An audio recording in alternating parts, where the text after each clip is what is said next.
Good morning my all friends, welcome back to my channel. আজকে কিন্তু খুব টেনশনপূর্ণ একটা দিন। হ্যাঁ, আজকে মিষ্টুর রেজাল্ট বেরোবে, তাই একটু তো টেনশন রয়েছেই।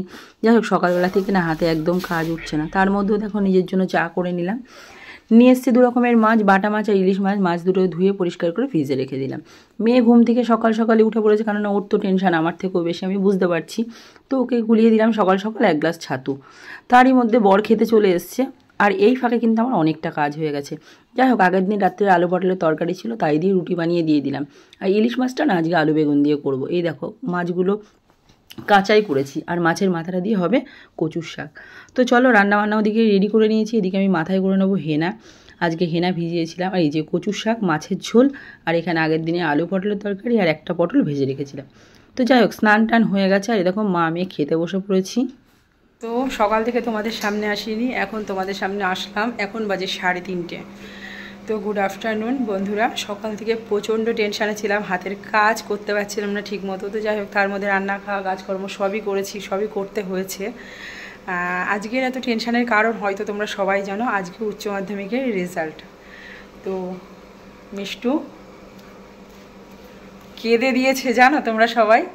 যেই মানে নাম্বার অনলাইনে আর কি যেটা জানা গেছে, সেটা শুনেছি দেখে হাউমাউ করে আমাকে জড়িয়ে ধরে কাঁদছে। আমি সেই সময়টা ক্যাপচার করতে পারিনি। প্রথমত আমি প্রচণ্ড টেনশান করছিলাম 2:45 থেকে। তো যাই হোক, তারপরে জানলাম ওর পড়াতে এসেছিলো দাদাও বলছে তুই কাঁদছিস কেন, নাম্বার তো ভালো হয়েছে। নাম্বার ভালো হয়েছে, লেটার মার্কস তো দুটোতে আছে। আরও যে সাবজেক্টগুলো সেগুলোও মানে নাম্বারগুলো ঠিক এমন হয়েছে, একদম কান ঘেঁষে ঘেঁষে বেরিয়ে গেছে। তাহলে মোটামুটি ওর 4টে সাবজেক্টে তো ভালোভাবে লেটার থাকতো। তো যাই হোক, কিছু করার নেই, দুটোতেই লেটার হয়েছে, তাতেই আমি খুশি। আর আমার মেয়ে খুব কাঁদছিল। আমার মেয়েকে আমি একটা কথাই বললাম যে কান্না করে কোনো লাভ নেই, যা নাম্বার হয়েছে আমিও খুশি, তুইও খুশি। ওর নাম্বার হয়েছে কত পার্সেন্টেজ বলবো কি? আচ্ছা, ওর নাম্বার হচ্ছে 93%। আরও খুশি হতাম যে দুটো নাম্বার একদম কান ঘেঁষে বেরিয়ে গেছে, ওই দুটো নাম্বার যদি লেটার হতো তাহলে আমি আরও খুশি হতাম। যাই হোক, তো তোমরা একটু আশীর্বাদ করো, ও আগামী দিনে যেটা নিয়ে পড়ছে, যেটা নিয়ে এগোনোর চেষ্টা করছে, সেটাও যেন ঠিকঠাকভাবে করতে পারে, এটাই। চলো পরে আসছি। কিছু বলবি? চলো পরে আসছি। এখন তো হাসছে, ভালো লাগছে, তখন হাওমাও করে কাঁদছি। তাই আমি শুধু একটা কথাই বললাম যে আমার বকাটা সার্থক, তাই তো? তাহলে এইভাবে বকবো তো? চলো পরে আসি। সেলিব্রেশন তো বানতাই হে। তো এখন তো ঘরে মিষ্টি টিষ্টি কিছু নেই, তো এখন যা আছে সেটা দিয়ে সেলিব্রেশন হবে। হচ্ছে এটাকে সেলিব্রেশন বলে না, এটাকে দই লস্যি খাওয়া বলে। তো এই যে করে নিয়েছি দই লস্যি। আর এই যে আরেকজন ভদ্রলোক এখানে বসে আছে, একটু হাই করো। হাই করো, হাই করো, হাই করো, এই একটু হাই করো হাত দিয়ে। খালি গায়ে বসে আছে। তো যাই হোক, হাই তুলতে মানে হাই করতে বলেছে, হাই করে হাই তুলছে। তো হ্যাঁ, ওই তো এমনি বললাম। নাও নেওয়া দেয়া। মেয়ের এখন বায়না হচ্ছে কোথাও নিয়ে চলো। কোথায় নিয়ে যাবা আজকে ওকে? নে বাবা।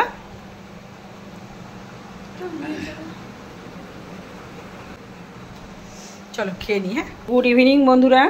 করে নিয়েছি চা, এখন খাবো চা। এই একই জায়গায় বসে দুজন মিলে চা খেতে বসলাম। এই যে দুজনের চা। ওই ভদ্রলোককে দেখানো যাবে না, বারবার খালি গায়ে মানুষকে কি দেখানো যায়? বেশি বাজে না। কটা বাজে রে বাচ্চা? এই 5:20, 5:30 বাজে। সন্ধ্যে দিতে যাবো। কিসের? হ্যাঁ ধুয়েছিলাম, উঠেনি। আমাকে দেখলে তোমার কাজ করাতে ইচ্ছে করে না? হুম, সারাদিন মনে হয় কাজ করিয়ে যায় আমাকে। অ্যাসিড দিয়ে কি আমি হাত দেবো? দিয়ে আমার হাতটা কি পোড়ানোর ইচ্ছা হচ্ছে তোমার? আমার বলছে অ্যাসিড জল দিয়ে একটা কৌটো পরিষ্কার করতে। আচ্ছা, আমার হাত পুড়ে যাবে না? আর না, আমার হাত পোড়ানোর ইচ্ছে নেই, তুমি করে দিও। আমার হাত পুরুক, আমার হাত পুরুক, তাতে দোষ নেই। তোমার হাত পুড়লেই দোষ। না না, কারোরই করতে হবে না, অত দরকার নেই। তো এখান থেকে নিয়ে নেওয়া হলো একটু মিষ্টি। সবাইকে একটু মিষ্টি মুখ করাতে হবে, যেহেতু মিষ্টু খুব ভালোভাবে পাশ করেছে। তোমরা হয়তো ভাববা এ আর এমন কি, চাকরির পরীক্ষা তো না। না না, চাকরির পরীক্ষাতে পাশ করলে তখন তো খাওয়াতে হবে, তো এটাই বা বাদ যায় কি করে? এই দেখো, আমরা মা মেয়ে রেডি হয়ে গেছি, এখন বেরোতাম বিকেলবেলায় বেরোতাম, কিন্তু আমাদের যেহেতু ঘরটাতে কাজ হলো, রাস্তার পাড়ে যে ঘরটা আছে ওই ঘরটায় কাজ হলো একটু, যে কারণে তখন আমরা বেরোতে পারিনি। এই এখন রেডি হয়ে গেছে। এই যে আমি সাদা কুর্তিটা পরেছি, একদম পাতলা, পরে খুব আরাম। মেয়ের এই ড্রেসটা পরেছে। তো এখন আমরা বেরোচ্ছি, একটু ঘুরে আসি। ঘোরা কি, জাস্ট খেয়ে দিয়ে চলে আসবো বা খাবার নিয়ে চলে আসবো। তো চলো, বড়মশাই এখনই চলে আসবে, ফোন করেছিলাম, বললো রেডি হও। তো এই তো চলো পরে আসছি।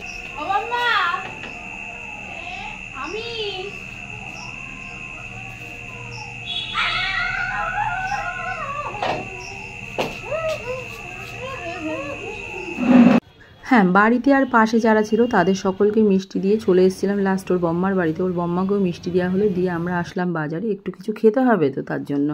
যাই হোক, এখানে অর্ডার করে দিয়েছি 2টো ধোসা, একটা ইডলি। তো আমি খাবো ইডলি, ওটা বাবা মেয়ে খাবে ধোসা। তো এই যে বসে আছি, ওখানে বানাচ্ছে, তো একটু তো দিতে টাইম লাগবেই। যাই হোক, তো এই যে চলে এসছে আমাদের ধোসা গরম গরম বাবা মেয়ের জন্য, আর এই যে আমার জন্য চলে এসেছি ইডলি। ও না, এটা মেয়ের সাম্বারটা দিল, তারপরে দিয়েছে আমাকে ইডলিটা। তো ধোসাটাই ভালো ছিল, ইডলিটা কিন্তু আমারও তো ভালো লাগে। এই যে পেঁয়াজি বসিয়েছি, আমার মেয়ে পেঁয়াজি খেতে খুব ভালোবাসে, হয় ডিমের অমলেট নয় পেঁয়াজি, তার থেকে পেঁয়াজি করে দেওয়াই ভালো। এই যে বন্ধুরা, পাখি খাওয়াচ্ছি, আলু দিয়ে তরকারি, আলু দিয়ে ভাত মেখে দিয়েছি ছোট্ট প্রসাদের মতন থালা করে, যদি আমরা এরকমই খাই রাত্রে, পেঁয়াজি দিয়েছি, খেয়ে নেবে। আর আমি একটু মুড়ি খাবো, ওর বাবা একটু ভাত খেলে খাবে। সকালবেলাটা ঠিক যতটা টেনশানে কেটেছিল, বিকেলবেলাটা ঠিক ততটাই ভালো কেটেছে। তো আমি চেঞ্জ করে নিয়েছি, ওদিকে মিষ্টুও চেঞ্জ হয়ে গেছে, আর ডিনারও কমপ্লিট। তো আর কি, এখন ঘুমাবো। আর এখন ঘড়ির কাঁটা বলছে আজকে তাড়াতাড়ি হয়ে গেছে 10:30। ওরা ভাত খেয়েছে, আমি খেয়েছি ছাতু মুড়ি। তো আর কি, চলো, বেশ মজায় মজায় দিনটা কাটলো, অর্ধেক দিন কাটলো, সন্ধ্যাবেলা ঘুরলাম ফিরলাম, বেশ ভালো কেটেছে। তো আজকের ভিডিওটা এখানে এন্ড করলাম। ভিডিওর মধ্যে যদি কিছু ভালো লাগে পাশে থেকে সাপোর্ট করো। Good night, love you all, tata.